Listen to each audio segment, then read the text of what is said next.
ልበ አምላክ ዳዊት እንዲህ ይላል፣ አቤቱ ለምን ርቀህ ቆምክ? በመከራም ጊዜ ለምን ትሰውራለህ? በኃጢአተኛ ትዕቢት ድሃ ይናደዳል፣ ባሰቡት ተንኮላቸው ተጠመዱ። ኃጢአተኛ በነፍሱ ፈቃድ ይወደሳልና ዓመፀኛም ይባርካል።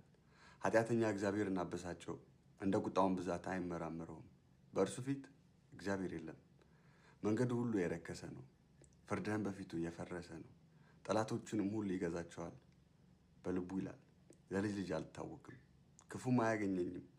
አፉ መርገምንና ሽንገላን ተንኮልን የተሞላ ነው። ከምላሱ በታች ጉዳትና መከራ ነው።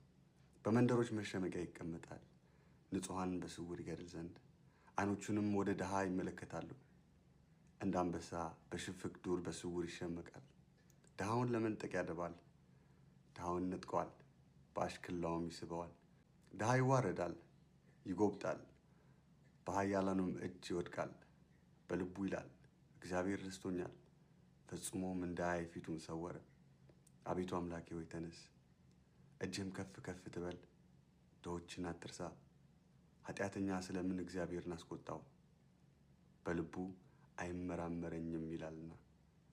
አየኸው፣ አንተ ክፋትንና ቁጣን ትመለከታለህና በእጅህ ፍዳውን ለመስጠት ድሃ ራሱን ለአንተ ይተዋል።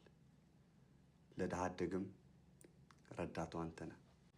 የኃጢአተኛንና የክፉን ክንድ ስበር፣ የኃጢአቱን ብድራት ክፈል። ሌላ እስከማይገኝ ድረስ እግዚአብሔር ለዘላለም ይነግሣል። አሕዛብ ከምድሩ ይጠፋሉ። እግዚአብሔር የድሆችን ምኞት ሰማ፣ ጆሮም የልባቸውን ሐሳብ አደመጠች።